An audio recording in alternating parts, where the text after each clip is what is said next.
Hello friends, ఇవాళ నేను మీకు చెప్పబోయే కథ ఒక అమ్మాయి అబ్బాయి చెప్పిన అబద్ధాలను నమ్మి లవ్లో మోసపోయింది.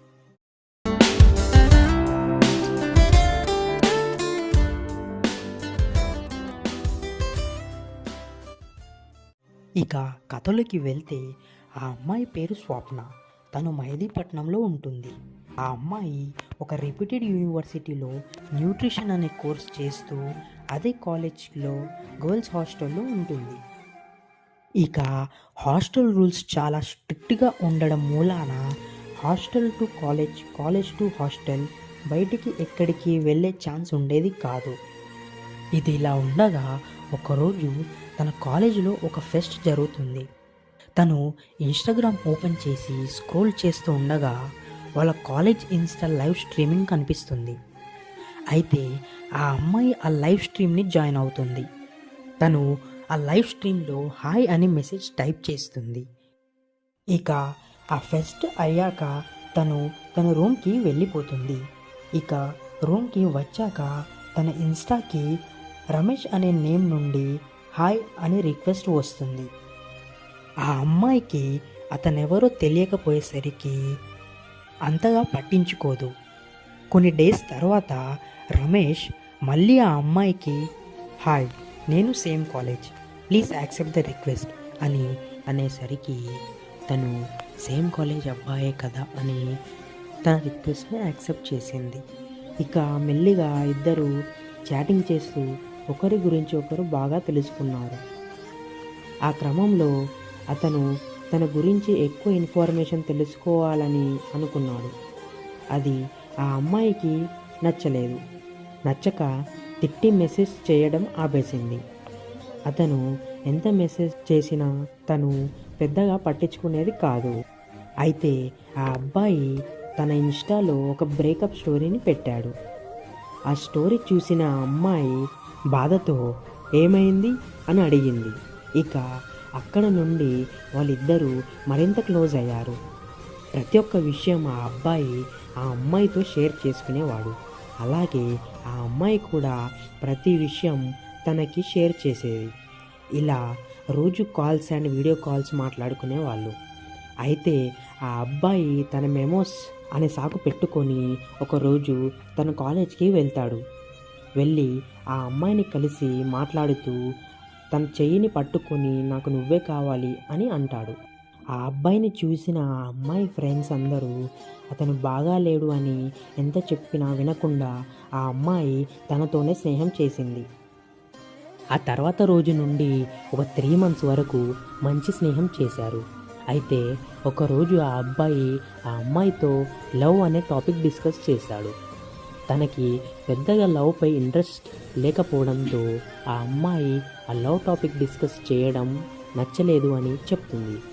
అయితే ఆ అబ్బాయి ఇక తనని ఆ రోజు ఇగ్నోర్ చేస్తాడు.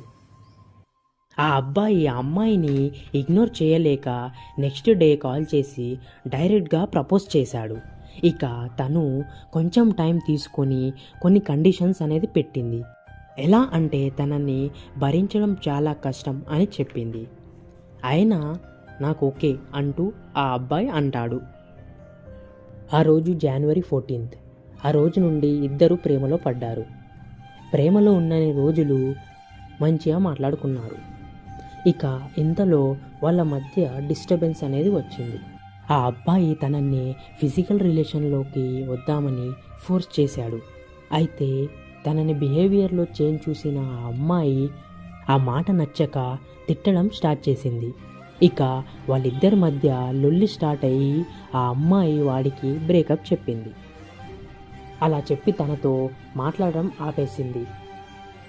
2 రోజుల తర్వాత మళ్ళీ వాడు తన కాలేజ్కి వెళ్ళి నేను మళ్ళీ అలా చెయ్యను అని ప్రామిస్ చేశాడు. ఆ అమ్మాయికి గులాబ్ జామున్ అంటే చాలా ఇష్టం. విషయం తెలిసిన ఆ అబ్బాయి తన కోసం గులాబ్ జామున్ని తీసుకెళ్ళి ప్రామిస్ చేస్తూ ఆ అమ్మాయికి గులాబ్ జామున్ని తినిపించాడు. తనకి ప్రామిస్ చేస్తూ ఆ అమ్మాయికి గులాబ్ జామున్ని తినిపిస్తూ మళ్ళీ ఐస్ చేశాడు. పాపం మళ్ళీ ఆ అమ్మాయి వాడిని నమ్ముతూ మళ్ళీ లవ్ చేయడం స్టార్ట్ చేస్తుంది. ఇంతలో ఆ అబ్బాయి బర్త్డే రానే వచ్చింది. ఆ అబ్బాయి బర్త్డే రోజు ఆ అమ్మాయిని బయటికి తీసుకెళ్ళాడు. అక్కడ ఆ అమ్మాయి వాడికి ఒక స్మార్ట్ వాచ్ని గిఫ్ట్గా ఇచ్చింది. ఇక వాడు పెళ్లి చేసుకుంటా అనే కబుర్లు చెప్పి నమ్మిస్తూ కిస్ అడిగాడు. పాపం వాడిని గుడ్డిగా నమ్మిన ఆ అమ్మాయి కూడా అలా అనేసరికి ఏమనలేకపోయింది. కొన్ని రోజులు జరిగాక అమ్మాయి వాళ్ళ కాలేజ్లో ట్రెడిషనల్ డే ఈవెంట్ జరుగుతుంది. ఆ అమ్మాయి వాడిని రమ్మని కూడా చెప్పలేదు, కానీ వాడే తన కాలేజ్కి వెళ్ళాడు. తనని కలిసి ఈవినింగ్ 5 వరకు కాలేజీలోనే కలిసి ఉన్నారు. ఇక ఆ టైంలో ఆ అమ్మాయి శారీ చింగులు ఊడిపోయి సరిగ్గా నడవడానికి కూడా రాకపోవడం చూసి ఆ అబ్బాయి తన బైక్ పైన ఆ అమ్మాయి హాస్టల్ గేట్ దగ్గర డ్రాప్ చేశాడు. బైక్ దిగి శారీ చినుగులు ఊడిపోయి సరిగ్గా నడవడానికి రాక ఇబ్బంది పడుతున్న అమ్మాయిని గమనించిన సెక్యూరిటీ గార్డ్ వెంటనే డిసిప్లిన్ కమిటీ హెడ్కి కంప్లైంట్ చేశాడు.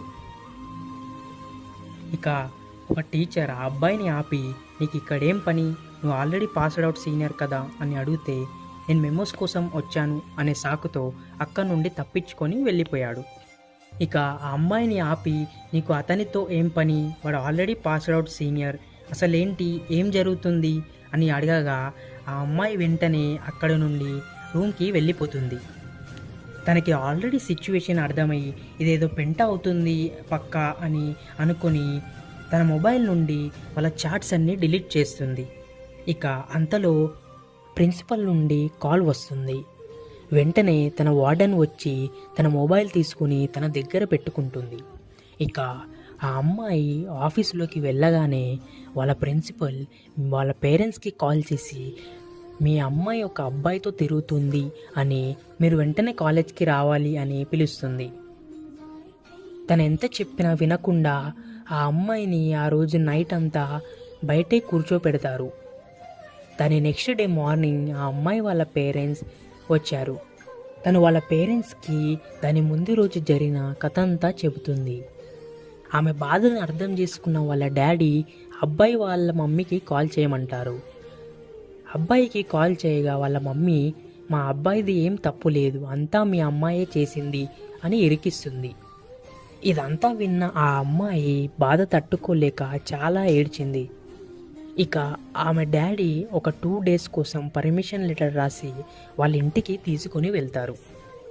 ఇంకా తను వాళ్ళ ఇంటికి వెళ్ళాక బాధతో చాలా ఏడుస్తుంది. ఇదంతా చూసి వాళ్ళ డాడీ దగ్గరికి వెళ్ళి, అసలు ఏమైందమ్మా అని అడిగాడు.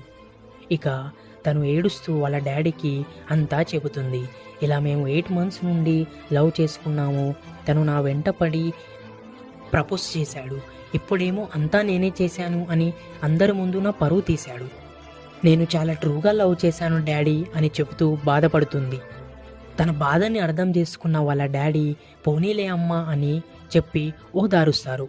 కానీ నెక్స్ట్ డే వాళ్ళ డాడీ అబ్బాయి వాళ్ళ పేరెంట్స్కి కాల్ చేసి ఒకసారి కలుద్దాం అని పిలుస్తాడు.